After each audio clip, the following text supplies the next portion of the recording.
અમદાવાદમાં ગરમીને લઈને યલો એલર્ટ જાહેર કરવામાં આવ્યું છે। ગરમીને લઈને એએમસીએ હીટ એક્શન પ્લાન તૈયાર કર્યો છે। શહેરમાં 1000થી વધુ પાણીની પરબ ઊભી કરાશે। શહેરના તમામ યુએચસી સીએચસી પર ઓઆરએસ સેન્ટર બનાવાશે। 24 ટ્રાફિક સિગ્નલ પર ગ્રીન નેટ લગાવાશે।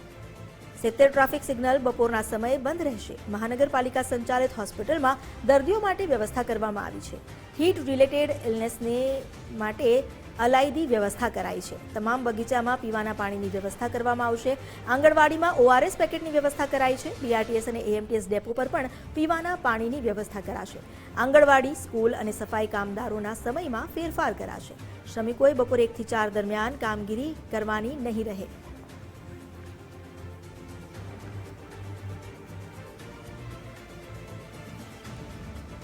તો હીટ રિલેટેડ જે અત્યારે સ્થિતિ સર્જાઈ રહી છે, હીટ વેવની આગાહી કરવામાં આવી છે। અમદાવાદમાં પણ તાપમાનનો પારો દિવસે ને દિવસે ઉપર ચડી રહ્યો છે। રેકોર્ડ બ્રેક ગરમી જે રાજ્યમાં નોંધાય છે તેને જોતા એએમસી દ્વારા હીટને લઈને એક્શન પ્લાન તૈયાર કરી દેવામાં આવ્યો છે। ઠેર ઠેર પાણીની પરબનું આયોજન કરવામાં આવ્યું છે। આ ઉપરાંત આંગણવાડી, શાળામાં વિદ્યાર્થીઓને આરોગ્યને જોતા તેનો સમય પણ બદલવામાં આવશે। સફાઈ કામદારોના સમયમાં પણ ફેરફાર કરવામાં આવ્યો છે। એટલે બપોરે 1 થી 4 દરમિયાન જ્યારે ધોમ ધકતો તડકો પડતો હોય છે તે સમયે કામગીરી નહીં કરવાની હોય।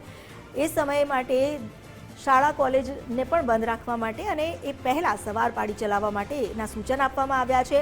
આંગણવાડીમાં ઓઆરએસ પેકેટની વ્યવસ્થા કરવામાં આવી છે જેથી ડિહાઇડ્રેશન અને લૂ લાગવાના કેસમાં પણ થી લોકોને બચાવી શકાય। તો તેની સાથે સાથે સીએચસી યુએચસી સેન્ટર પર પણ ઓઆરએસ સેન્ટર ઊભા કરવામાં આવશે। અલગ હીટને રિલેટેડ ઇલનેસ માટે અલાયદો બોર્ડ પણ ઊભો કરવામાં આવ્યો છે।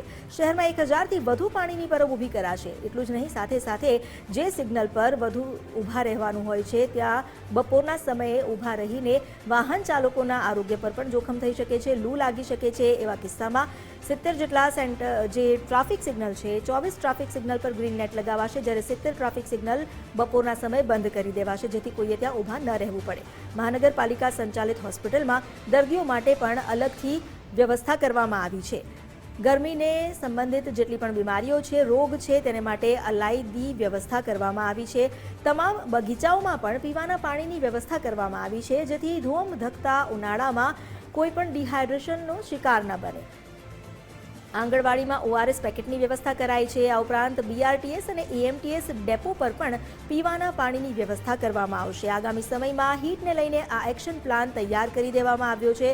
શ્રમિકો માટે પણ ખાસ સૂચના આપવામાં આવી છે। બપોરે 1 થી 4 સમય દરમિયાન કામગીરી નહીં કરવી તેવી સૂચના આપવામાં આવી છે। અમદાવાદમાં ગરમીને લઈને અત્યારે જ યલો એલર્ટ જાહેર કરી દેવામાં આવ્યું છે, ત્યારે આગામી સમયમાં હજુ પણ ઓરેન્જ એલર્ટ અને રેડ એલર્ટ આવે તો તેવી સ્થિતિમાં હીટની સામે એક્શન પ્લાન અત્યારથી જ ઘડી કાઢવામાં આવ્યો છે।